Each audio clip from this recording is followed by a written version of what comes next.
കൈയടിച്ച് സ്വീകരിക്കാവുന്ന പോരാട്ടങ്ങളുടെ നടുത്തളത്തിലേക്ക് കളികൾ. ഒരു പുറത്ത് JK ഫ്രണ്ട്സ് കുറ്റിക്കോ, റൺബോൺ ക്ലബ്ബ്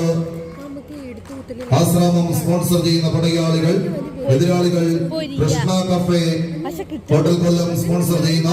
G11 അക്കാഡമി പാലക്കാട്. ടീമുകൾ തമ്മിലുള്ള പോരാട്ടത്തിന്റെ നടുത്തളത്തിലേക്ക് കടന്നു പോകുന്ന പടയാളി പടക്കുറപ്പന്മാരായി നിന്ന് പട നയിച്ച് കളിക്കളം നേടി കടന്നെത്തി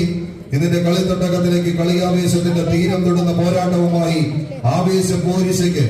കളമൊരുക്കി കടന്നു വന്നവരുടെ പോരാട്ട വീര്യവുമായി തീതുപ്പുന്ന ഡബിൾ ബാരൽ ഗണ്ണുകളും പീരങ്കി കുഴലുകളും കൈകളിലെന്തി കാക്കി കുപ്പായമിട്ട ബ്രിട്ടീഷ് കിങ്കരന്മാരുടെ അടിഞ്ഞാട്ടത്തിന് മുന്നിൽ ആറ്റുനോറ്റ് പെറ്റുപോത്തിയവരെയും പിറന്ന നാടിന്റെയും മാനാഭിമാനം കാക്കുക എന്ന ലക്ഷ്യത്തോടെ കനൽ കട്ടകളിൽ കാട്ടിലിൻവിട്ട് വെണ്ണക്കല്ലുരച്ച് കടാരയ്ക്ക് മൂർച്ച കൂട്ടി വെള്ളക്കാരൻ സാഹിബിന്റെ തലയിറത്ത് താണ്ടിയ ചങ്കൂറ്റം കഥ പറഞ്ഞ മണ്ണിൽ നിന്ന് ചങ്കുറപ്പോടെ കടന്നു വന്ന പടയാളി കൂട്ടങ്ങളായി പട നയിച്ചൊരു കളി വിജയത്തെ കൈപ്പിടിയിൽ ഒതുക്കുക എന്ന ഒറ്റ ലക്ഷ്യത്താൽ ടിപ്പു കെട്ടിയ കോട്ട പോലെ ഉരുക്ക് കോട്ടയായി തന്നെ ഈ കളിക്കളത്തിലേക്ക് കടന്നെത്തിയവർ പാലക്കാടിന്റെ പോരാട്ട വീര്യം ഒരു പുറത്ത് ദേശീയ നാടിന്റെ കളിക്കളത്തിൽ പ്രാവർത്തികമാക്കി മടങ്ങാട് വെച്ച് G11 അക്കാഡമിയുടെ പടയാളികൾ എന്നാൽ റൺബോണ്ട് ക്ലബ്ബ് സ്പോൺസർ ചെയ്ത് കളിക്കളത്തിന് സമ്മാനിച്ച